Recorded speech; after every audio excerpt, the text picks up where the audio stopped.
Hey everyone, welcome to Crypto News Simplified. My name is Ali and today is March 22nd, 2022. Alright guys, to start things off, we have a bill from New York that looks to ban Bitcoin mining. This is very frustrating. They're looking to ban it for at least 2 years in the state. Luckily, it still has to go through some hoops before it's passed. It has to be approved by by the entire New York State Assembly and the state Senate, and the governor would have to sign it into law. Um, Basically, they're just trying to cut back on, emissions from the state and everything. But honestly, there's more things to worry about than Bitcoin mining, in my opinion. And I just see people that are upset over this as fools. If they look into it, really, it doesn't require that much electricity. Like when you look at other things, everyone always has their devices plugged into the wall, anyways. So hopefully it doesn't pass. Up next, we have Watcher Guru tweeted this out. Coinbase users year over year. So if we look at when Coinbase first started, or it didn't first start, but when they started the count over here, 2014, you have 1 million users, and if you go today, it's jumped up to 56 million. So that's insane. And around 2014, Bitcoin was only like 200, $300, and now if you look at the price, it's like 35,000 to 40,000. So just imagine when this hits like 100 million, 200 million. And again, if you guys don't know, there's 330 million people in the US. So 56 million, I imagine, of US users, since Coinbase is a US exchange, are using crypto, buying and selling. So that's pretty bullish. We're very early. And here we have another tweet from Bitcoin Archive. African Bitcoin and crypto users is up 25 times in 12 months. So it just seems like all over the world, people are just getting into crypto, and it's pretty cool for us that are early. Up next, I have a lot of Bored Ape Yacht Club news. So as you guys know, they launched their Ape coin the other day. I think it's only been like 6 days. It hasn't even been a week. And this has been the fastest adoption rate I've ever seen of a coin. As soon as it was launched, within like 5 hours, Coinbase listed on their exchange. Now, this came out yesterday. Time Magazine is to start accepting it for payments. So they're accepting ApeCoin. I don't think they accept Dogecoin. So over Dogecoin or Shiba Inu coin, it's just funny how fast these people are adopting it. And if you guys hadn't seen this commercial, I recommend you check this out. They came out with this. It's a teaser trailer for the Bored Ape Yacht Club metaverse, and the song that they use in the trailer is from The Doors, and the Doors official Twitter account, tweeted it out. So you have that. Then you had Bored Ape Yacht Club, the owners, Yuga Labs. So Yuga Labs is the company that owns Bored Ape Yacht Club, and they also recently purchased CryptoPunk, the rights to CryptoPunk NFTs. So they just raised 450 million and are now valued at $4 billion. Okay, so they just raised this money to help launch the other side, a Web3 MMORPG metaverse with NFTs. Um, so it's pretty cool that they're coming out with this. Some of the people involved: Animoca Brands, Coinbase, MoonPay, FTX. We have a list here. We have A16Z, Shaq, Gunna, Adidas, Google, Sandbox, Samsung, MoonPay, Steve Aoki, Des Bryant, VaynerFund, Mark Cuban, Snoop Dogg. So a lot of companies are investing heavily into Bored Ape Yacht Club, the metaverse, Bored Ape Coin or the Ape Coin, the NFTs, all that. So I have high hopes for this coin. Um, Definitely. And ApeCoin, the official Twitter, tweeted out, and look, they're already verified. It hasn't even been a week out, and they're already verified on Twitter. But they're releasing that the first ApeCoin DAO voting window will open tomorrow at 12 p.m. Eastern. So again, DAO, DAO, is Decentralized Autonomous Organization. It's just it's like a bank account, and everyone, just random people, just put into this account and just grow money. You know, everyone puts into the same pot, and then everyone gets to vote on what that money is used for. So this will be the first vote using ApeCoin tomorrow at 12 p.m.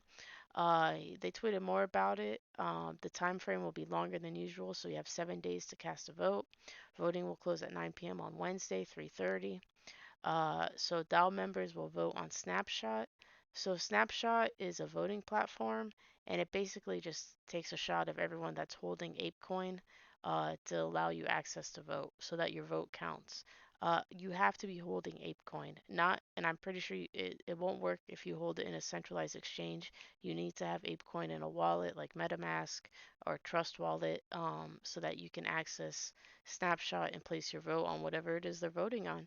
So I thought that was interesting. They're moving really fast, so that's pretty cool. Up next, I saw this. This is just crazy and just shows you the evolution of things. This guy posted this video on TikTok showing that he works at Subway in the metaverse. Okay, and Yes, I work. so I'm gonna play the video here. And he makes point. He says 0.00676. I think it was ETH an hour, which is $2 an hour, plus customer tips. So $2, it's really not a lot an hour, but I guess, if Ethereum goes up, you make more money, but still, like, that's crazy. He's just working in a Subway metaverse. So basically, you could be in I don't know where this Subway metaverse is located at, if it's in Decentraland or another metaverse, but you could be playing in Decentraland and go into Subway and order a sandwich, have it made in front of you, made in front of you, and then they will deliver it to your house in real life, or you can go to your local Subway and pick it up. The order will go to your local Subway and actually be made. So technically Subway's paying for two people to make one sandwich. Doesn't seem like a good business idea, honestly, a good business model, but it's just crazy. Up next, we have Nine Realms tweeted this out. The hard fork is complete. Memur values updated. Terra is next in Thornchain's queue.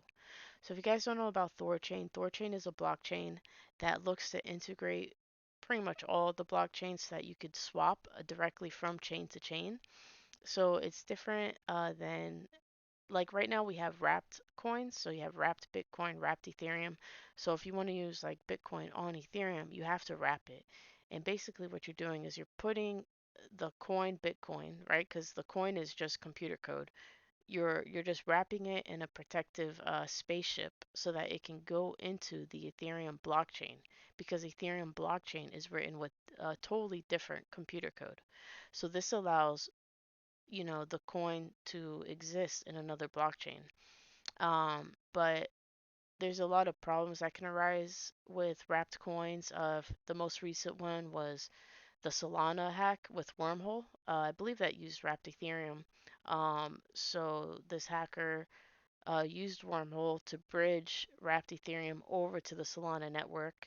And when he went to bridge it back, he did like a double transaction or something like that and just minted and created brand new wrapped Ethereum and was able to bring it over and sell it for a lot of money. So, there's a lot of problems with wrapping coins. It leads to more errors in the computer code, whereas your Thorchain allows you to directly swap from network to network.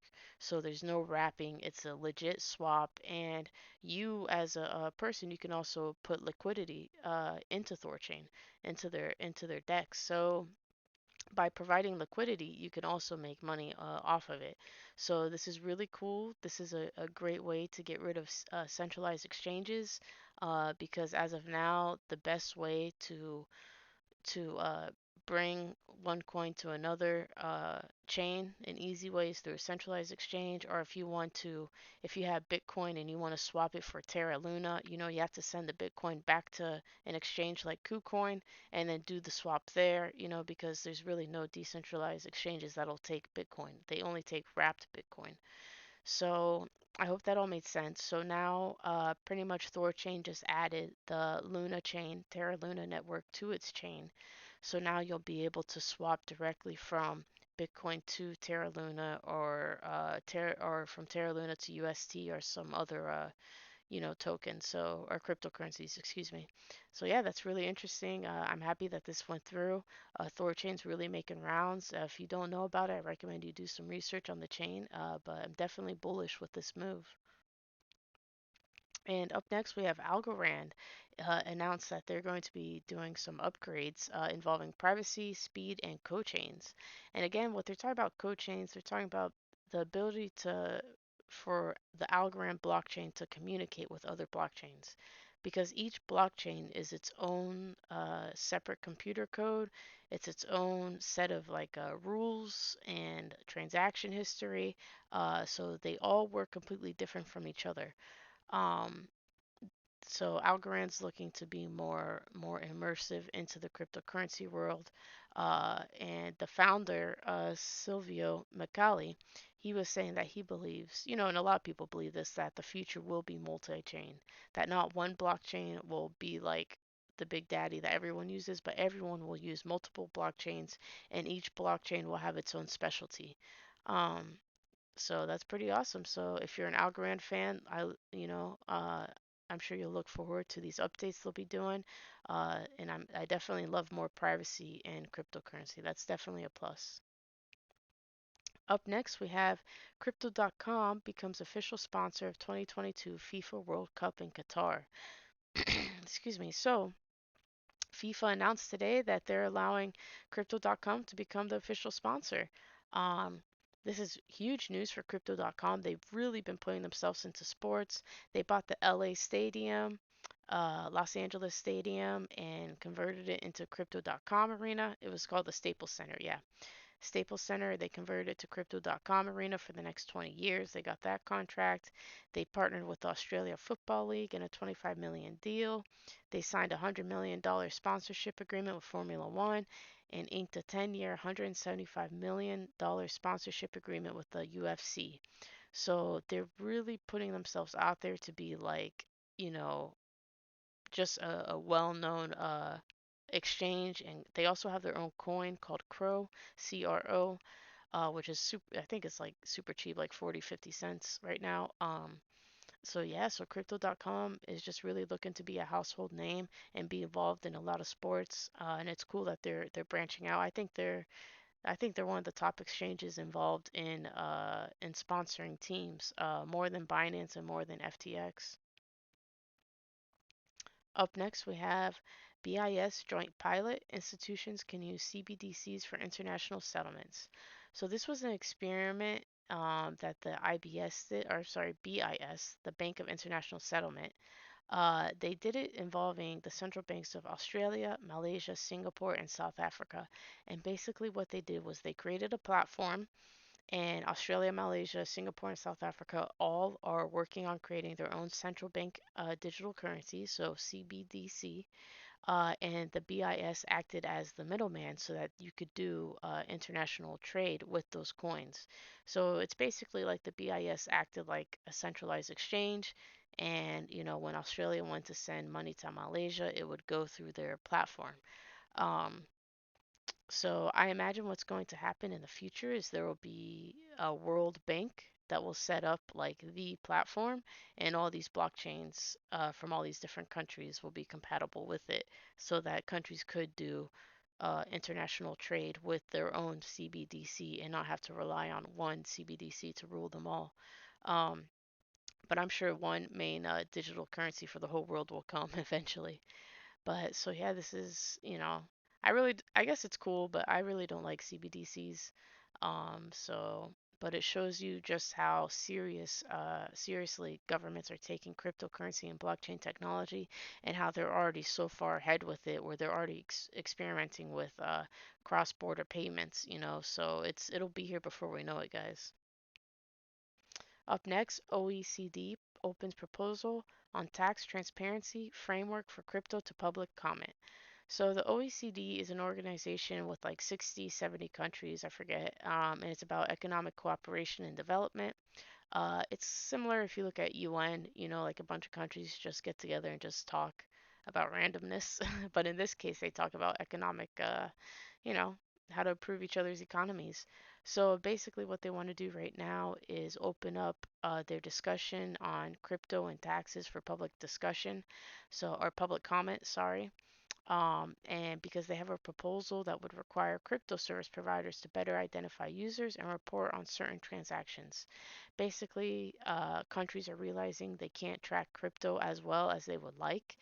There are corporations or institutions that do track the blockchain, like Chainalysis, for example, and they work with law enforcement to track, you know, what's the word, like scams, people scamming or using it for nefarious means, cryptocurrency for nefarious means. But for everyday average people just doing their taxes and stuff, like there's no big corporation just checking up on us. They don't have the manpower. I believe they don't have the manpower to do it. I know they're writing bots and all that to be able to track everyone. You know, that's what the IRS wants to do here in the States. They want to better track people with their cryptocurrency to ensure that they're getting all the profit out of them, you know, all the right tax out of them. So, yeah, so the OECD is looking to better the tax transparency framework to make it easier for themselves to track, I imagine, track us and to ensure that we're correctly and accurately reporting our profits. So, not too happy about that, but yeah, you can comment if you like, but I imagine they'll do what they want to do. And up last, we have A16Z and Elam.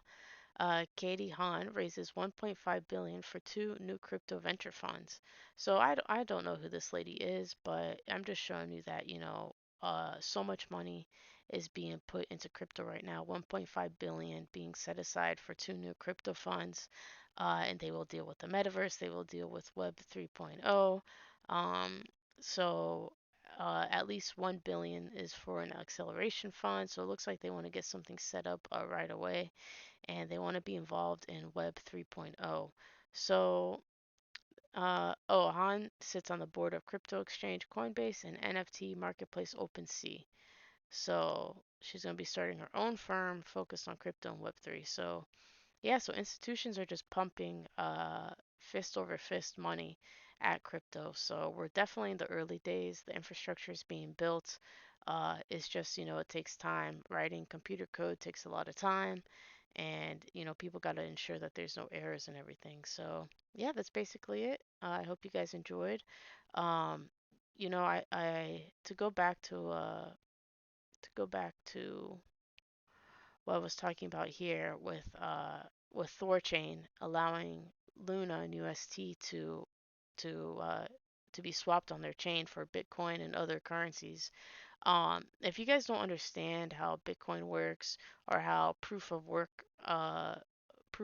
like mining works, like you know Bitcoin in New York, they're looking I'm sorry, I'm getting tongue-tied, but the New York State Assembly is looking to ban, you know, Bitcoin, not only Bitcoin, but any mining, any cryptocurrency that uses proof of work, POW mining. If you guys don't understand this, be sure to follow my, not Twitter, Instagram at cryptosimplified.fl. I actually went over explaining what proof of work means and how it works with Bitcoin. So you guys are feel free to follow my page, follow along and ask questions, and I can further break stuff down for you. But please share, like, and subscribe. And I'm going to bed because, as you can see, I'm getting sleepy. Have a good night.